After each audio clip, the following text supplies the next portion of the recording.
The people who wrote the Old Testament.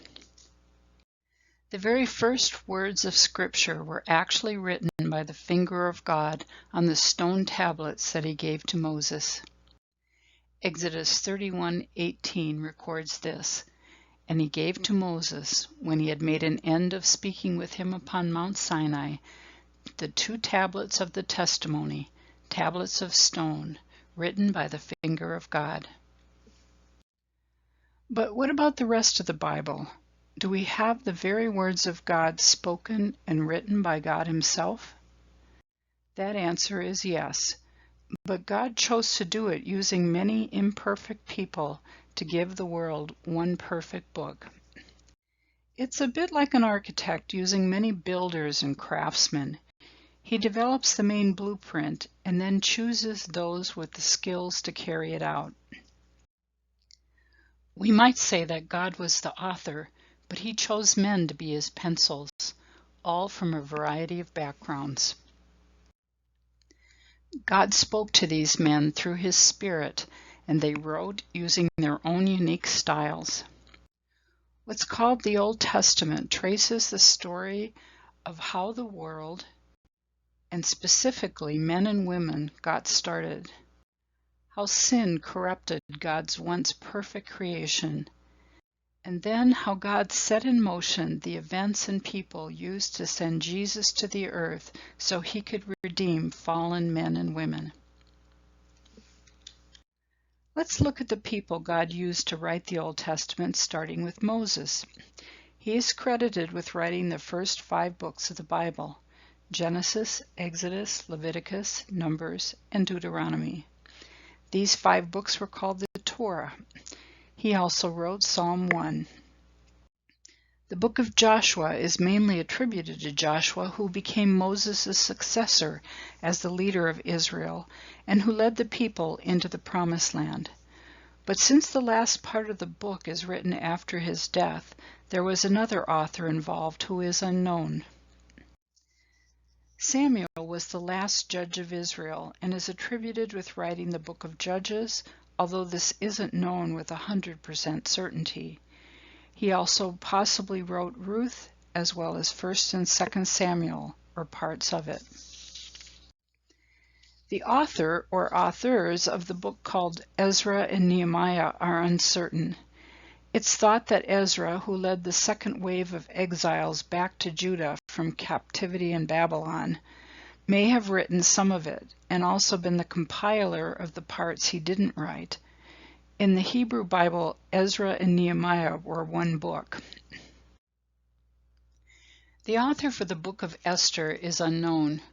Scholars think that it was written by either Mordecai, Esther's uncle, or Nehemiah.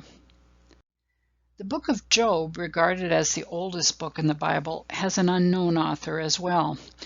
Some scholars think it may have been written by Moses, King Solomon, or Job himself.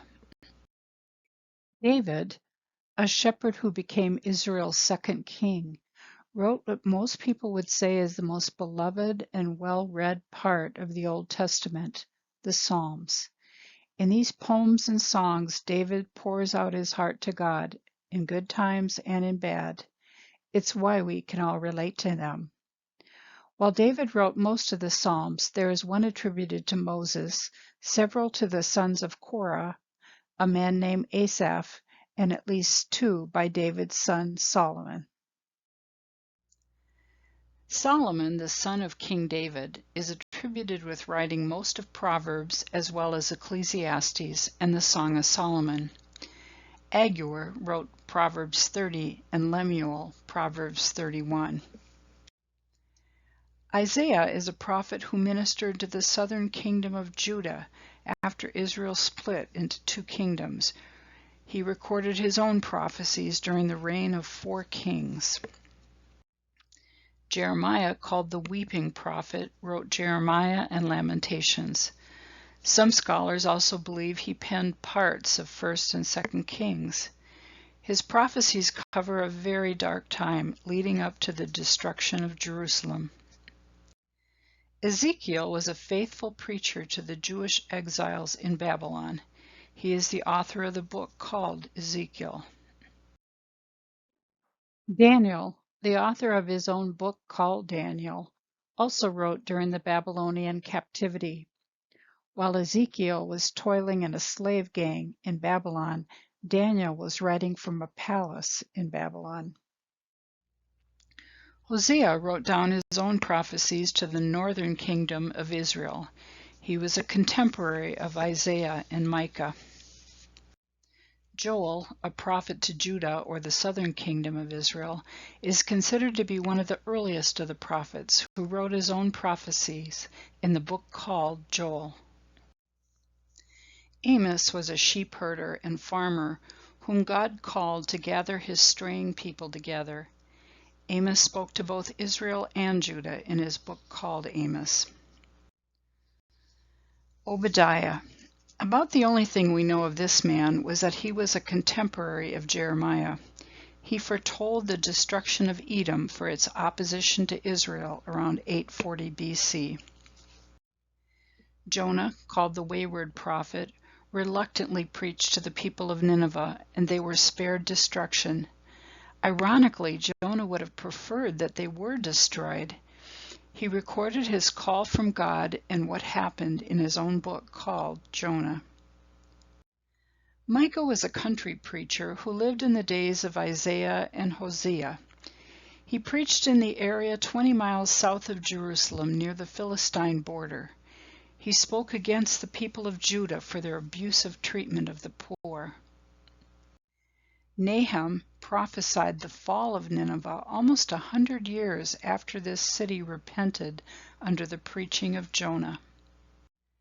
Habakkuk spoke to hard-hearted Judah. Little is known about this prophet except that he asked God questions and he received God's answers. Like many of us today, he could not reconcile his belief in a good and righteous God with what he was seeing in his day. Zephaniah began his ministry as a prophet in the early days of King Josiah. He spoke of coming judgment on Israel, but also of their eventual restoration. Haggai spoke to the Jews after they had returned to Jerusalem from exile. He chided them for not finishing the temple 16 years earlier when they had first returned. Zechariah, like Haggai, was a prophet to the remnant of Jews who had returned to Jerusalem from Babylon after their 70 years of captivity. He spoke to them about the need to complete a new temple in Jerusalem. Malachi was the last of the Old Testament prophets, and the book he wrote is like a bridge between the Old and the New Testament. He chided Judah for falling into the same kind of sin that led to the destruction of Jerusalem and 7 decades of captivity.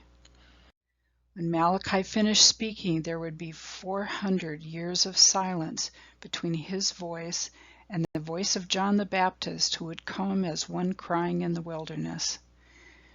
In the next video, we'll look at who wrote the New Testament.